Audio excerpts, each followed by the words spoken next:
When you think about Andy Griffith, it's hard not to immediately associate him with the mythical town of Mayberry and all of its wonderful citizens. Gomer, Aunt Bee, Floyd the Barber, Opie, and of course, Andy's faithful and wonderfully inept sidekick, Deputy Barney Fife. Barney was played on that show to perfection by Don Knotts, and much has been said over the years about the enduring, lifelong friendship that these two great actors had. However, in the mid-'80s, as Griffith was about to embark on a new television project called Matlock, remember that one? He confessed to United Press International journalist Mark Schwed that he'd had an extremely disturbing nightmare that had chilled him to his very core. So anyway, in this interview, Griffith explained that his nightmare had occurred the night before he was to begin filming a TV movie titled Pray for the Wildcats, where he would play a character who was extremely sinister, and very much the opposite of the types of roles that people were used to seeing Andy Griffith take on. Like I said, in this movie, Griffith is not a nice guy.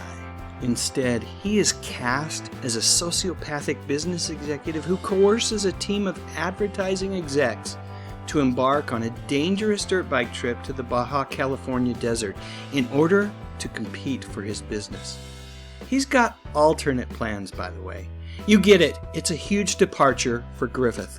So anyway, the first scene that Andy was to film is one where he performs a particularly despicable act, and it would appear that as Andy worried about his performance, whether or not he could come across as believable or not, his mind went to some pretty dark places to prepare. Some folks call that method acting, but based on everything that I've read, truthfully, I don't think it was a place in his head where Andy really wanted to go. So that night before filming started, Andy slept, and he had a dream. Rather, a nightmare. And he couldn't believe what took place. It was really the most horrible of all things, because in this dream, Andy killed the dearest of his friends. Yep, Don Knotts was Andy's victim. When Griffith woke up, he couldn't shake that awful feeling that he had. It felt so real, so absolutely terrible. So he got on the phone and tried to call his old friend.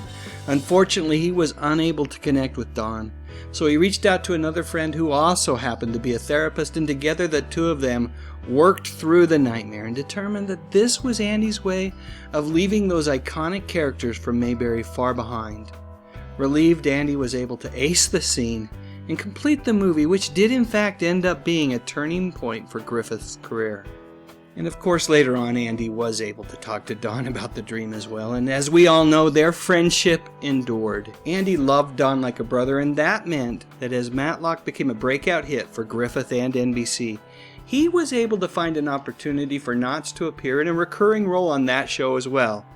It would turn out that Griffith's nightmare, if anything, strengthened their friendship, one that would see Andy right there by Don's side when he passed away in 2006. So there you go. As always, one final pick, again from the TV movie Pray for the Wildcats. You can catch the whole thing on YouTube. Not sure if it will be here forever, but it is right now, and is definitely worth checking out if you think you might enjoy watching Griffith play a character who is completely a 180-degree change from that friendly sheriff in Mayberry, North Carolina. And let me just take a moment also to say thank you to YouTuber John Runyon, who pointed out to me the UPI article that this video is based upon. Thanks very much, my friend. As always, please share your comments, and I would appreciate a thumbs up if you enjoyed this video. I know it was a little dark, but I think there were some positives in it as well. Who knows, maybe even share this video on Facebook or Twitter, and why not subscribe to my channel? I talk about music, movies, and television, mostly from the 50s, 60s, 70s, and 80s. You know, the good stuff. But most importantly, and as always, thank you so much for watching.